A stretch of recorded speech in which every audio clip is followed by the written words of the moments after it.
ரதியக்கா அடுப்படியில் இன்றைக்கி அக்கா சின்ன வெங்காயம் போட்டு கறி குழம்பு செய்ய போகிறேன். இவ்வளோ நாள் பெரிய வெங்காயத்தில் தான் செய்வேன். சின்ன வெங்காயம் போட்டு அது ஒரு டேஸ்ட்டு ரொம்ப டேஸ்டியாக இருக்கும்பா. அக்கா வந்து இந்த 1/4 கிலோ மட்டன் எடுத்துருக்கிறேன். இதுக்கு சின்ன வெங்காயம் 200 கிராம் நல்லா உரிச்சிட்டு கழுவிட்டு பொடியாக நறுக்கி வச்சுருக்கிறேன். எப்படி செய்வோம் வாங்க பார்க்கலாம். இப்போ அக்கா கடாய்க்கு பதிலாக ஒரு சின்ன குக்கரை தான் எடுத்துருக்கிறேன். நம்ம 1/4 கிலோ சிக்கன் கறி தான் பண்ண போகிறோம். அதுக்கேற்ற மாதிரி எடுத்துருக்கிறேன். ஒரே ஒரு இலை, 4 கிராம்பு, கொஞ்சோண்டு பட்டை, ஒரு அன்னாச்சி பூ ஒரு சின்ன பீஸ் தான் போட்டிருக்கிறேன். இது உங்களுக்கு வாசனை பிடிக்கும்னா நிறையா போட்டுக்கோங்க. அப்புறம் இந்த 200 கிராம் சின்ன வெங்காயம் பொடியாக நறுக்குனதை போட்டுருவோம். உங்கள் கறி மசாலா பட்டை ஸ்மெல் பிடிக்கிறவங்க கூட கொஞ்சம் சேர்த்துக்கலாம். இது ஆனியன் நல்லா வதங்கட்டும். இப்போ மட்டனுக்கு எவ்வளோ அளவு கல் உப்பு தேவையோ அதையும் போட்டுருவோம்பா. 1 ஸ்பூன் ஃபுல்லாக மீடியம் சைஸு, 1 ஸ்பூன் ஃபுல்லாக கல் உப்பு எடுத்துருக்கிறேன்க்கா. எதுக்கு இப்போ போடுறேன்னா வெங்காயம் கொஞ்சம் சீக்கிரமாக வதங்கிடும், அதுக்காக நல்லா வதக்கிடலாம். இப்போ வெங்காயம் நல்லா வதங்கிருச்சு. இப்போ வந்து நம்ம பெரிய ஸ்பூனுக்கு 1 ஸ்பூன் ஃபுல்லாக இஞ்சி பூண்டு பேஸ்ட்டு உடனே தான் அக்கா அரைக்கிறேன். அப்படி சப்போஸ் அரைச்சி மிச்சம் இருந்தாலும் நம்ம டப்பர் சின்ன பாக்ஸில் போட்டு ஃப்ரிட்ஜில் வச்சுருவேன். ஆனால் ரொம்ப நாளைக்கு வச்சுருக்க மாட்டேன்பா, உடனே தான் அரைப்பேன். இது நல்லா வதக்கணும். இப்போது நம்ம தக்காளி ஒரு பெரிய சைஸ் தக்காளி பொடியாக கட் பண்ணி வச்சுருக்கேன். அந்த தக்காளி போட்டுருவோம். 1/4 கிலோ மட்டன் தாங்கிறதுனால நம்ம அந்த கறி குழம்புக்கு ஒரு தக்காளி போட்டால் போதும். மீடியம் சைஸ்னால் 2ஆக போட்டுக்கோங்க. இது நல்லா வதங்கட்டும். இப்போது தக்காளி நல்லா வதங்கிருச்சு. கொஞ்சமாக கறிவேப்பிலாக்கா கழுவி அலசி எடுத்து வச்சுருக்கிறேன், அதை போட்டுப்போம். இப்போ மட்டன் எடுத்து போட்டுக்கலாம். இப்போ கறி குழம்பு இது கறி நல்லா அலசிட்டு எலும்போடு சேர்த்து வாங்குகிற கறி தான். எலும்பு கறி வாங்கினா தான் அக்காவுக்கு பிடிக்கும். வீட்டில் எல்லாருக்குமே எலும்பு இல்லாமல் தனி கறி வாங்கினா பிடிக்காது. இது நம்ம கிரேவின்னு சொல்லிக்கலாம், குழம்புன்னு சொல்லிக்கலாம். இது கொஞ்சம் நல்லா அப்படி வதக்கி விடுவோம். இது இப்போ வதக்கி கொடுத்தாச்சு. இப்போ வந்து நம்ம மசால் போட போகிறோம். ஒரு பெரிய ஸ்பூன் ஃபுல்லாக எங்கள் வீட்டுக்கு ரொம்ப காரமாக வேணும் தனி மிளகாத்தூள். இது வந்து தனியாத்தூள்ப்பா 1/2 ஸ்பூன். எங்கள் வீட்டுக்கு ரொம்ப காரமாக வேணுங்கிறனால சேர்த்துருக்கேன். நீங்கள் எவ்வளோ காரம் வேணுமோ சேர்த்துக்கோங்க. இது 1/4 ஸ்பூன் மஞ்சத்தூள். இது வந்து ஜீரகத்தூள் ஒரு 1/4 ஸ்பூன் வீட்டில் அரைச்சி வச்சது.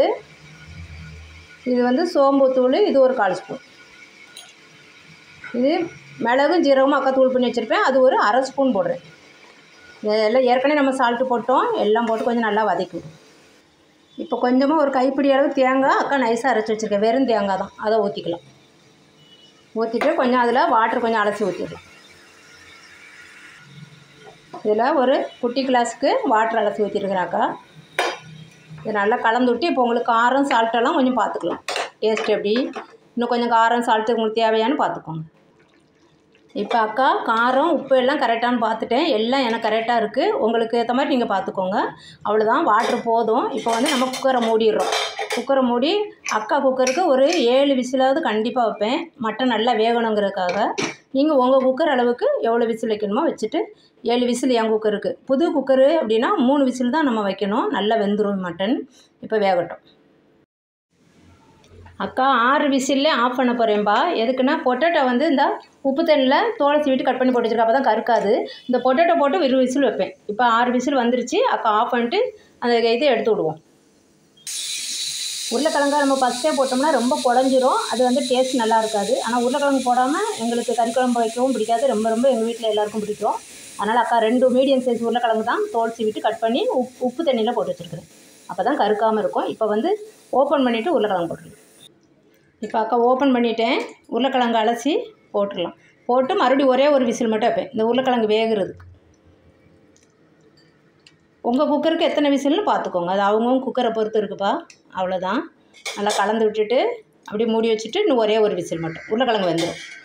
ரொம்ப டேஸ்டியாக இருக்கும். இந்த கறி குழம்புக்கு உருளைக்கிழங்கு போட்டு வச்சா ரொம்ப டேஸ்டியாக இருக்கும். இப்போது உருளைக்கிழங்கு போட்டும் ஒரு விசில் வந்துருச்சு. அக்கா விசில் எடுத்து விட்டுட்டேன்.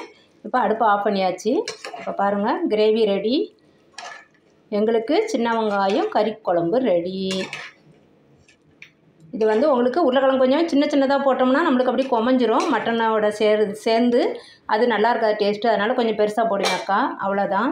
கொஞ்சோண்டு சும்மா ஒரு 2 பச்சை மிளகா வாசனைக்கு போட்டுட்டு ஒரு கொஞ்சோண்டு கறிவேப்பிலை போட்டுக்கலாம். அவ்வளோதான். இந்த கிரேவி அக்கா ரதியக்கா ஸ்டைலில் செஞ்சு பாருங்கள். பார்த்துட்டு கமெண்டில் சொல்லுங்கள் அக்காவுக்கு எப்படி இருந்துச்சுன்னு சொல்லி. உங்களுக்கு இந்த டேஸ்ட்டு பிடிச்சிருக்கான்னு சொல்லுங்கள். இது ரதியக்கா ஸ்டைலு சின்ன வெங்காயம் கறி குழம்பு. செஞ்சு பாருங்கோ.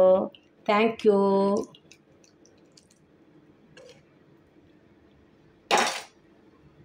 கமெண்டில் சொல்லுங்கப்பா எப்படி இருந்துச்சு சொல்லி. ரதியக்கா அடுப்படிக்கு சப்ஸ்கிரைப் பண்ணுங்கள், லைக் பண்ணுங்க, ஷேர் பண்ணுங்க. இது ரைஸு, சப்பாத்தி, பூரி, இட்லி, தோசை எல்லாத்துக்கும் சூப்பராக இருக்கும். இதே மாதிரி செஞ்சு பாருங்கள். தேங்க்யூ.